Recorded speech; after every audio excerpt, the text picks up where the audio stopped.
Bonjour tout le monde, bienvenue à mon rendez-vous hebdomadaire de la semaine. La semaine dernière, j'ai fait un spécial en direct du Congrès du Parti québécois, donc je l'ai tenu le samedi, mais maintenant on revient à l'horaire régulier du vendredi 17h, avec toujours évidemment quelques petites minutes de retard technique. Alors je suis heureuse de vous retrouver comme chaque semaine. La dernière fois donc, on s'est laissé, on était au Congrès, j'avais essayé de vous faire visiter les coulisses du Congrès de façon plus ou moins réussie, mais au moins l'intention était là. Je sais que vous avez été nombreux à suivre le Congrès du Parti québécois via le web. Vraiment, on était branchés toute la fin de semaine. Ça a été possible de suivre la web-diffusion en direct sur YouTube et en direct sur Facebook également. Donc, on a vraiment eu une très belle fin de semaine. Évidemment, je vous avais parlé déjà du vote de confiance qui a été extrêmement fort. Près de 93% d'appui à notre chef. Donc, c'est clair que la soirée de samedi, c'était vraiment une très, très belle soirée. En plus de ça, les délégués ont eu la chance d'assister à un spectacle au Club Soda. Donc, Alexandre Béliard était là avec Jean-Martin Hossan au piano. Donc, c'était une super belle soirée. Et par la suite, dimanche, donc après la série d'ateliers, on a eu la plénière. Donc, vraiment, toutes les propositions qui avaient été adoptées et priorisées ont été débattues. Et je suis donc très fière de vous dire qu'on a 2 propositions du Parti québécois de Marie-Victorin qui ont été adoptées, priorisées et ensuite adoptées en plénière et qui sont donc maintenant dans le programme du Parti québécois. Donc, notre première proposition qui était d'ailleurs défendue par le délégué Laurent Desbois. Laurent Desbois qui est un militant de très longue date du Parti québécois, je dirais même des débuts du Parti québécois, qui avait amené la proposition à notre congrès local de Marie-Victorin et qui a vu sa proposition cheminer à travers les instances pour finalement être adoptée. Sa proposition, vous l'avez peut-être vu passer sur les réseaux sociaux. On avait fait une vidéo aussi avec notre bénévole Osama Kassem. Et c'est vraiment de remplacer la loi sur les Indiens par un régime qui serait négocié de nation à nation. Alors vraiment une proposition très importante pour la reconnaissance des peuples autochtones au Québec. Et finalement, la deuxième proposition, je vous ai mis la vidéo sur ma page Facebook lundi dernier. C'est bien sûr ma proposition de jumeler des CPE avec des CHSLD. J'avais d'ailleurs fait une vidéo Facebook en direct la semaine précédente pour vous expliquer vraiment l'exemple du manoir Soleil de Chambly. Alors, je suis vraiment très fière du travail des délégués de Marie-Victorin. Il faut savoir qu'on était une des plus grandes délégations au Congrès national. Nous avions 15 délégués parce que c'est en fonction du nombre de membres. Et au Parti québécois de Marie-Victorin, on a un nombre de membres qui est très élevé, donc ça nous donnait droit à davantage de délégués. Puis on avait également plus d'une dizaine de personnes qui s'étaient inscrites comme bénévoles au Congrès. Alors, on était tout près de 25 personnes issues du comté de Marie-Victorin. Et je crois qu'on a de quoi être très fiers du résultat qu'on a pu obtenir à notre Congrès, tant au niveau des propositions qui ont été adoptées, parce que vraiment là, dans notre programme, une foule de propositions inspirantes pour l'avenir du Québec. Ça prouve à quel point c'est urgent que le Parti québécois forme le prochain gouvernement et ça tombe bien parce qu'il y a des élections dès l'année prochaine, en 2018.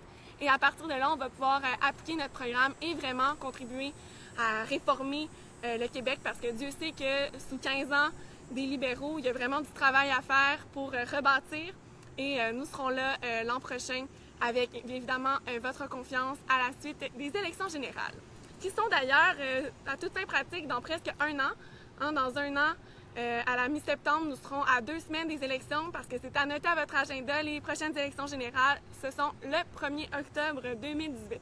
Donc, vous pouvez déjà encercler la date pour prévoir donner un petit coup de main au PQ à cette occasion-là.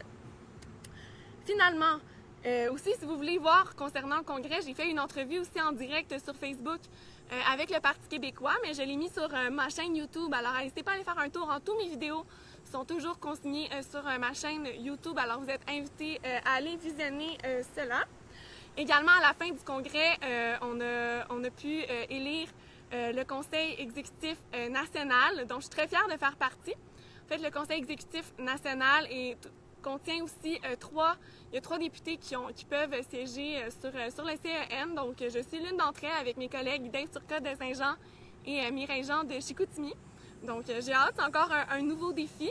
Le Conseil exécutif national qui est vraiment comme le Conseil d'administration nationale du Parti québécois. Donc, c'est encore quelque chose de nouveau et je suis très heureuse de pouvoir relever cet autre défi sous la présidence de Gabrielle Lemieux, une jeune femme qui a succédé à Raymond Archambault à titre de présidente de notre parti.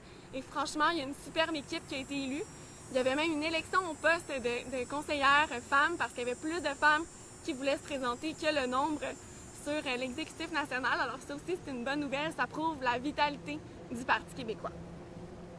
Par la suite, ma semaine a quand même été plutôt tranquille parce que je veux vraiment recharger mes batteries en vue de la rentrée parlementaire de la semaine prochaine.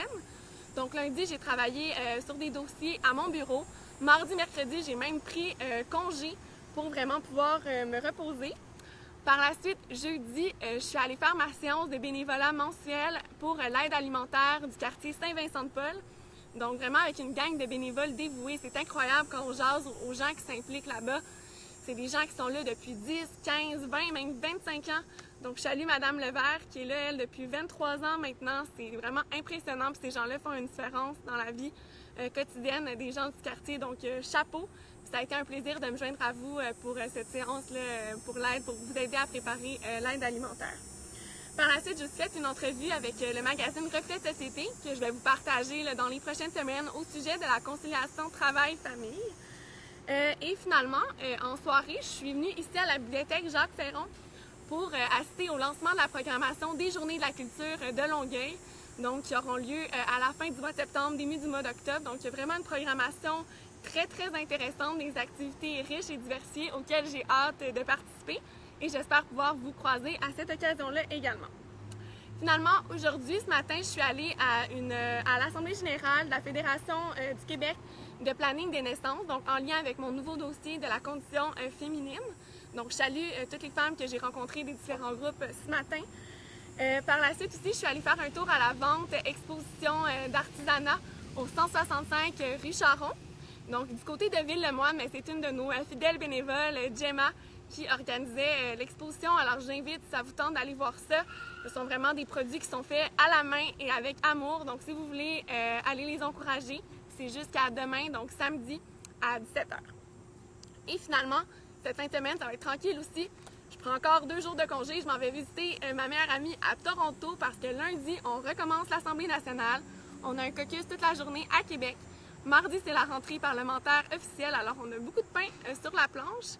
Et on est évidemment très motivés là, pour la prochaine session parlementaire. Finalement, j'avais noté une question qui m'avait été envoyée par Mme Claire Lavigne il y a 2 semaines. Hein, vous savez, vous pouvez toujours m'envoyer des questions. Puis si je ne réponds pas sur le coup, c'est certain que je peux répondre là, par la suite parce qu'il y en a plusieurs qui m'écoutaient en direct, mais il y en a beaucoup aussi qui m'écoutaient là, par la suite au fil de la semaine. D'ailleurs, il y a tout le temps à peu près entre 3 et 5 000 personnes qui regardent cette vidéo. Donc, je vous salue tous et n'hésitez pas, si vous avez une question, quoi que ce soit, envoyez-la moi, puis je vais y répondre dans une séance subséquente. Donc, Mme Claire Lavigne me demandait quand est-ce qu'on va te voir à la télé à l'Assemblée nationale. Bien, justement, je pense que je viens d'y répondre. Ça recommence mardi. Donc, vous savez, les mardis, la période des questions, ça a lieu en après-midi. Et les mercredis et jeudis, ça a lieu en matinée là, à partir de 9h40. Alors, soyez au rendez-vous. Je sais que vous êtes nombreux aussi à nous regarder là, en direct sur le site web de l'Assemblée nationale ou en regardant les reprises sur le web ou à la télévision en soirée. Donc, oui, on me dit que j'ai pas mentionné, mais l'exposition vente, oui, elle est au 165 rue Charon pour ceux qui souhaitent y aller.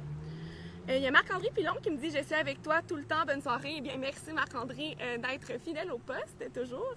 David Blanchard aussi, un autre qui est très, très fidèle au poste, me dit « Bonsoir, bonne soirée à toi et ton équipe. Bisous David ». Ben merci David, à toi aussi, je te souhaite une excellente fin de semaine et à tous ceux qui nous écoutent aussi en direct. Et je vais faire le message à mon équipe, parce que vous savez, tout ce que je fais, j'ai beaucoup de plaisir à lire vos super bons commentaires, mais n'oubliez pas que je ne peux pas faire ça toute seule. C'est vraiment grâce à mon équipe, qui est une équipe formidable, qui m'entoure. Et donc, merci de penser à les saluer parce qu'ils font vraiment un travail remarquable. Donc sur ce, je vous souhaite une super bonne fin de semaine et on va se retrouver vendredi prochain pour faire le bilan de cette première semaine de rentrée parlementaire à Québec. À la prochaine!